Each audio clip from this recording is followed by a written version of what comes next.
actually not here.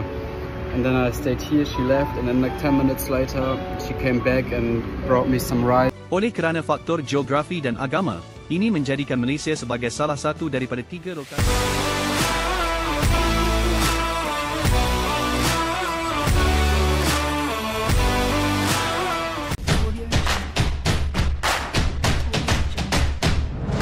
Halo pemirsa, bertemu lagi bersama saya Boronaga. Apa kabarnya semua pemirsa pada hari ini? Semoga semua pemirsa dalam keadaan baik-baik saja ya. Baiklah pemirsa, sebelum saya mulakan untuk membuat reaction, jadi saya akan membagikan satu video yang saya telah temukan ya. Ini perkongsian dari Mat Saleh. Saya tak pasti dia berasal dari mana, tetapi pengalaman dan ceritanya ini sangat menyentuh hati. Sebab aduh, ini memang kayak mana ya, orang Malaysia itu memang budayanya seperti itu ya kan. Budaya seperti apa? Jom. Currently resting at a gas station in Moore, and a woman passed by and I asked her like, hey, could you recommend me any place to have some lunch? And she was like, actually not here. And then I stayed here, she left, and then like 10 minutes later she came back and brought me some rice. Such a great moment. Inilah budaya orang Malaysia, suka belanja orang lain tanpa mengenal siapa mereka itu ya.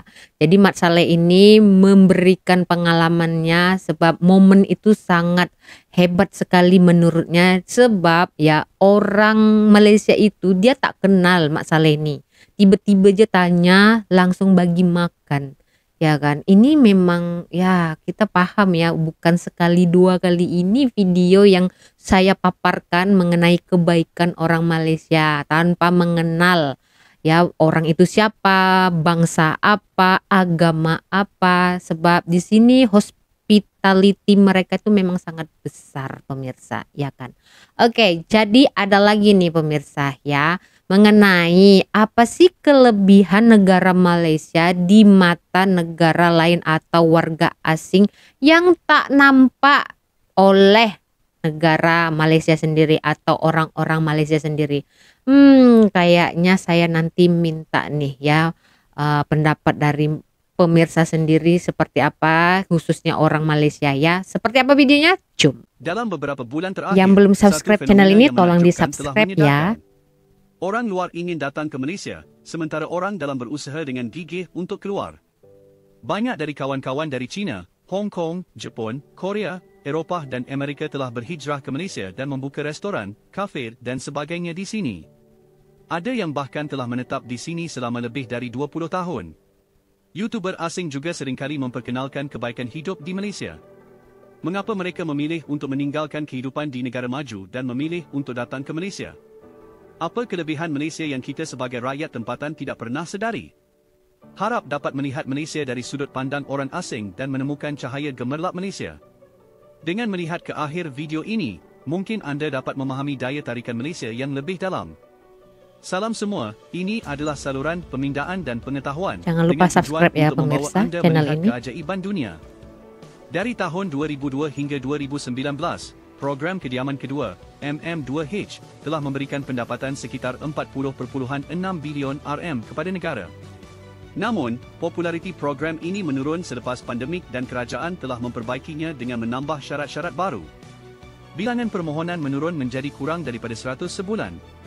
5 sebab utama yang menyebabkan orang asing menolak untuk memohon termasuklah mempunyai simpanan bank sebanyak 1 juta RM, aset tunai bergerak 1.5 juta RM, pendapatan luar negara 30,000 RM sebulan, tinggal selama 90 hari setahun, dan visa sosial jangka panjang selama 5 tahun yang boleh dilanjutkan. Sekiranya syarat-syarat ini hampir sama dengan negara maju seperti New Zealand, Singapura, dan Australia, mengapa seseorang tidak memilih untuk berimigrasi ke negara-negara ini? Mengapa memilih Malaysia? Persekitaran pelaburan dan perniagaan berkembang dengan pesat. Dalam beberapa tahun terakhir, keadaan dunia agak tidak stabil. Terdapat perang Rusia-Ukraine, krisis tenaga di Eropah, inflasi teruk di Amerika Syarikat, wabak pergerakan kertas putih China, ketegangan di Selat Taiwan, cabaran terhadap kedudukan pusat kewangan Hong Kong, krisis ekonomi di Jepun, dan kejatuhan nilai mata wang di Korea Selatan. Ini menyebabkan semakin ramai orang beralih tumpuan ke pasaran Asia Tenggara. Asia Tenggara adalah satu pasaran lautan biru. Banyak jenama antarabangsa telah bermula untuk bergerak ke Asia Tenggara. Seperti di Vietnam, Singapura, Indonesia, mereka telah membangun pesat semasa peluang ini. Malaysia sejak lama telah dianggap sebagai negara yang terlalu diabaikan. Secara antarabangsa, Malaysia sentiasa dihadapkan dengan masalah rasuah. Namun sebenarnya, Malaysia mempunyai sumber daya yang kaya. Di sektor pembuatan, perkhidmatan, kewangan dan banyak lagi, Malaysia mempunyai potensi yang besar. Orang Malaysia mempunyai daya saing yang kuat dalam kalangan bakat global kerana tahap pendidikan mereka yang tinggi dan kelebihan bahasa yang unggul. Betul. Oleh kerana faktor geografi dan agama, ini menjadikan Malaysia sebagai salah satu daripada 3 lokasi perkhidmatan perniagaan global yang paling berdaya saing. Banyak syarikat antarabangsa akan menubuhkan syarikat mereka di sini untuk menghubungkan perdagangan antara Eropah, Timur Tengah dan China. Dalam aspek persekitaran perniagaan, Malaysia mempunyai perkakasan perniagaan yang baik seperti kedudukan geografi, alam semula jadi, dan pengangkutan. Walau bagaimanapun, perlu diingatkan bahawa walaupun Malaysia telah membuka peluang untuk melabur dalam bidang baru seperti perkhidmatan berkaitan komputer, bidang kesihatan dan sosial, dan bidang perkhidmatan pengangkutan, pelabur asing biasanya dibenarkan memegang 100% saham syarikat. Namun, dalam beberapa industri seperti pendidikan, insurans, dan pengiklanan, biasanya hanya dibenarkan untuk memegang pegangan saham sebanyak 50% atau 30%. Jika pelaburan asing ingin menjalankan perniagaan makanan dan minuman, ia mesti mempunyai seorang rakan kongsi tempatan sebelum memohon lesen. Wow. Untuk rakan dagang Bagus terbesar ya, Malaysia Mat. dan sumber Peraturan pelaburan seperti itu. terbesar, 48 bilion RM, China, Malaysia telah menubuhkan satu laluan khas untuk pelaburan China untuk mempercepatkan kelulusan syarikat China. Ini bertujuan untuk menarik syarikat China dengan nilai tambah tinggi, teknologi tinggi, dan pengaruh tinggi untuk masuk ke Malaysia dan membina ibu pejabat rantau atau pusat pembuatan pintar. Pelaburan China yang utama yang ditarik termasuk teknologi pengguna, teknologi pintar, tenaga boleh diperbaharui, teknologi perubatan, peralatan perubatan, produk elektronik dan elektrik, kejuruteraan mekanikal, kimia dan bidang penerbangan dan angkasa. Pelaburan asing juga boleh menikmati pelbagai subsidi pelaburan dan insentif cukai pendapatan. Sebagai contoh, kawasan perindustrian Malaysia-China Kuantan. Syarikat yang melabur di kawasan perindustrian dan terlibat dalam pengeluaran produk nilai tambah tinggi, aktiviti pemindahan teknologi tinggi atau penyelidikan dan pembangunan, akan mendapat pengurangan 100% cukai pendapatan korporat selama 15 tahun. Oh. Ini menyebabkan pelaburan langsung asing, FDI, Malaysia menarik lebih daripada 120 bilion RM hanya dalam separuh pertama tahun ini, yang mewakili 70%. Harga rendah, ringgit terdepresiasi. Walaupun Malaysia, seperti negara-negara lain, menghadapi kesulitan inflasi, dalam hal kos hidup, Malaysia masih menjadi salah satu bandar dengan kos hidup yang terendah di seluruh dunia. Baik dalam media bahasa Inggeris maupun Cina, Malaysia mendapat banyak pujian. Ramai yang berasa bahawa Malaysia benar-benar memberikan nilai yang sepadan dengan kos. Secara amnya, satu hidangan hanya memerlukan kurang daripada $5 Amerika. Satu cawan kopi di kedai teh hanya sekitar $1 Amerika. Sewa rumah sekitar $200 Amerika hingga $300 Amerika sebulan. Memang, untuk orang asing, perbelanjaan di Malaysia sangat murah. Setelah semua, aset mereka ditukar dengan ringgit. Dan dengan terdepresiasinya ringgit, penggunaan juga menjadi lebih mudah. Pintu gerbang pendidikan antarabangsa. Salah satu faktor utama yang menarik pendatang asing untuk berimigrasi ke Malaysia adalah masa depan anak-anak mereka. Betul. Sistem pendidikan Malaysia menggabungkan unsur-unsur Barat dan Timur. Malaysia adalah negara yang memiliki sistem pendidikan Cina yang paling lengkap di dunia selain daripada China, Hong Kong dan Taiwan. Oh. Dalam hal bahasa Inggeris, kemampuan bahasa Inggeris orang Malaysia berada di antara 3 teratas di Asia. Wow. Anak-anak Hebat. di sini dapat menerima pendidikan dalam bahasa Cina dan bahasa Inggeris. Ini dapat mengurangkan tekanan bahasa dan komunikasi bagi kebanyakan anak imigran yang baru tiba. Anak-anak di Malaysia juga boleh menerima pendidikan antarabangsa, melanjutkan pelajaran mereka ke sekolah-sekolah terkemuka di dunia, dan memulakan kerjaya sebagai bakat global yang berpotensi. Yang paling penting, Malaysia membenarkan modal asing untuk melabur dalam industri pendidikan negara ini. Pada tahun 2019, terdapat 151 buah sekolah antarabangsa di Malaysia. Dalam hal institusi pengajian tinggi, Malaysia juga menarik banyak universiti terkemuka dunia untuk menubuhkan cawangan di Malaysia, seperti Universiti Monash, Nottingham, Reading, dan Universiti Xiamen dari China. Pelaburan modal asing ini telah membawa banyak sumber pendidikan ke Malaysia dan secara ketara meningkatkan taraf pendidikan Malaysia.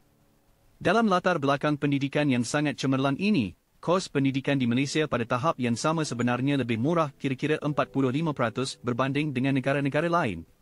Selain itu, Malaysia adalah sebuah negara anggota Persemakmuran yang mengamalkan sistem pendidikan persemakmuran. Kursus dan mod pengajaran di universiti awam diakui oleh pelbagai negara di seluruh dunia. Banyak universiti terkenal di dunia menerima pemindahan markah Universiti Malaysia yang membolehkan pelajar menerima pendidikan antarabangsa yang sebenar-benarnya. Wow. Sesetengah universiti juga menawarkan program dua negara. Mereka memindahkan sebahagian atau keseluruhan kurikulum. Universiti terkenal dari negara seperti United Kingdom, Amerika Syarikat, Australia, Kanada dan New Zealand ke cawangan universiti di Malaysia atau Universiti Rakan Kongsi. Wow. Pelajar boleh melanjutkan pelajaran mereka ke negara-negara seperti Eropah, Amerika Syarikat, Australia dan New Zealand selepas belajar di Malaysia selama 1 hingga 2 tahun. Mereka akan mendapat ijazah atau sijil ijazah yang dikeluarkan oleh universiti tersebut yang dikenali sebagai tambang emas. Bahasa dan lingkungan tempat tinggal, tempat yang nyaman. Malaysia adalah sebuah negara yang berbilang budaya, terdiri daripada 3 bangsa utama iaitu Melayu, Cina dan India. Oleh itu, kebolehan menerima budaya dan bangsa yang berbeza sangat tinggi. Rakyat Malaysia secara amnya boleh bertutur sekurang-kurangnya dalam 2 bahasa iaitu bahasa Melayu, bahasa Inggeris atau bahasa ibunda lain tanpa sebarang masalah. Betul. Oleh itu, orang asing tidak perlu risau tentang masalah kesukaran untuk menyesuaikan diri dengan masyarakat atau masalah bahasa. Yang paling menggembirakan, semua perayaan kebudayaan dan bangsa di Malaysia disimpan dengan baik. Dalam aspek makanan, Malaysia mempunyai pelbagai jenis hidangan seperti masakan tempatan, Jepun, Korea dan Barat. Pasti ada satu yang memenuhi selera anda. Selain itu, Malaysia juga merupakan salah satu negara di Asia yang membolehkan orang asing membeli hartanah. Jumlah cuti tahunan juga relatif rendah berbanding dengan negara-negara Asia Tenggara lain seperti Singapura, Indonesia dan Vietnam. Kadar pulangan sewa di Malaysia berada di tempat ke-6 di dunia, sangat berpotensi untuk pelaburan. Ini bermakna, orang asing yang membeli hartanah di Malaysia dapat menikmati keadaan kehidupan yang baik dan juga dapat meningkatkan nilai harta. Jangan hanya melihat Malaysia sebagai sebuah negara yang harga barang murah, sebenarnya taraf hidup di Malaysia sangat baik. Malaysia 3 kali berturut-turut dinobatkan sebagai negara perubatan terbaik di dunia. Mantap. Indeks keselamatan makanan di Malaysia juga merupakan yang terbaik di Asia. Betul. Pelbagai barangan kegunaan harian boleh dibeli di pusat membeli belah atau dalam talian. Malaysia terletak di pusat Asia Tenggara, berhampiran dengan Khatulistiwa dan sentiasa diiktiraf sebagai tempat tinggal yang baik. Musim panas sepanjang tahun hanya dibezakan dengan cuaca cerah atau hujan dan tiada bencana semula jadi melainkan banjir yang jarang berlaku. Malaysia mempunyai pelbagai peninggalan sejarah dan kawasan hutan semula jadi, merupakan destinasi pelancongan yang disenangi oleh ramai orang. Keadaan alam semula jadi yang seperti syurga inilah yang membentuk irama hidup yang perlahan di Malaysia. Bagi ramai orang yang merasa tercekik di bandar besar, Malaysia menjadi negara yang disenangi. Secara keseluruhan, walaupun terdapat kekurangan-kekurangan di Malaysia, penduduk tempatan mempunyai pandangan dan kritikan yang bermanfaat bagi pembangunan negara. Tetapi sebenarnya, Malaysia tidak ada apa-apa yang buruk. Betul? Selagi politik stabil, kita pasti akan menjadi rakyat yang paling bahagia.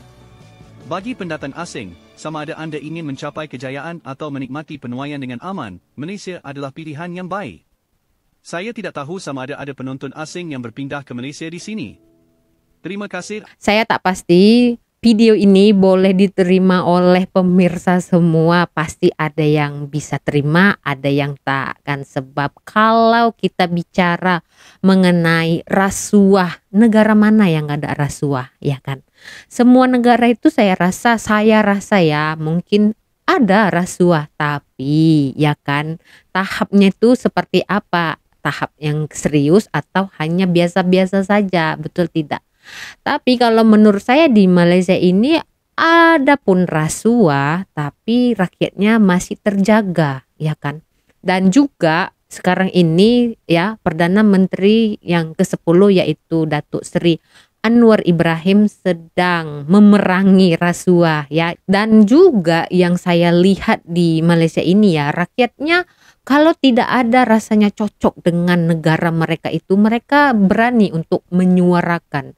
ya kan? Jadi tidak ada sekat-sekat seperti itu, bebas bersuara lah, tetapi tidak semestinya harus demo ke jalan begitu ya. Dan menurut saya, kenapa orang Malaysia tidak melihat kelebihan-kelebihan yang dinilai oleh warga asing di negara Malaysia ini? Sebab kalau menurut warga asing atau pelancong itu datang ke Malaysia, wah semuanya murah ya, dari makanan, tempat tinggal begitu kan.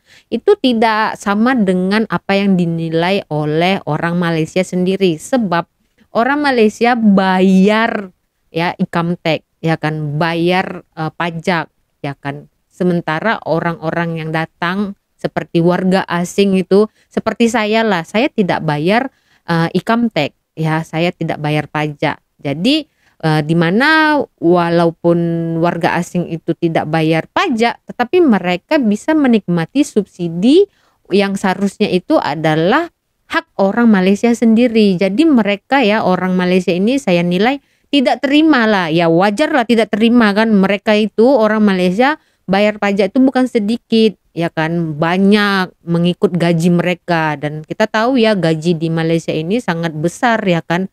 Bayangkan sendiri aja, gaji-gaji para TKI aja pun yang basicnya saja pun yang paling rendah 1.500 ringgit Malaysia ya. Apalagi orang-orang tempatan di sini kan ada yang puluh-puluh ribu ringgit ya. Pasti pajak yang dipotong juga sangat besar. Jadi mereka agak nggak terima lah, sebab ya mereka bayar pajak sementara hasil subsidi itu dinikmati oleh semua orang yang tidak bayar pajak. Itu sih kalau menurut saya, di situ aja sih mereka tidak melihat ada ketidakpuashatian ya. Itu asumsi saya ya, pendapat saya. Kalau saya salah tolong dimaafkan. Tapi ya menurut apa yang saya rasakan selama ini, karena saya kan lahirnya di Indonesia ya, ini bisa jadi contoh untuk diri saya lah kan, sebab saya kan pendatang ke sini begitu kan.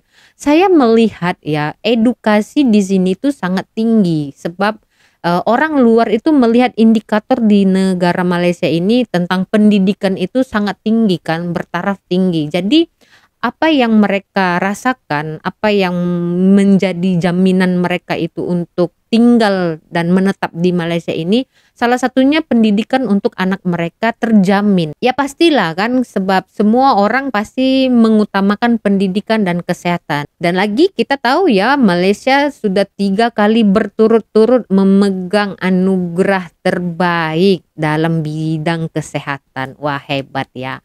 Oke, itu saja sih komentar dan juga pendapat saya ya pemirsa. Kalau ada yang salah tolong maafkan ya pemirsa. Malaysia ini memang sangat dikategorikan stabil ekonominya. Kehidupan juga di sini kosnya sangat rendah dibandingkan negara-negara yang disebutkan tadi. Ya, of course mereka memilih Malaysia ya daripada negara Singapura, New Zealand. Nah, kalau dibandingkan dengan kehidupan mereka di negara mereka sendiri itu nggak jauh beda sebenarnya. Tetapi saat mereka pindah ke Malaysia itu sangat beda, jauh sekali ya kan kos kehidupan. Jadi saya tanya nih ya pemirsa, menurut pendapat sendiri bagaimana, cocok nggak rasa pemirsa tentang analisa atau analisis yang telah disampaikan oleh video ini? Silahkan jawab di kolom komentar. Kita berjumpa lagi di video selanjutnya.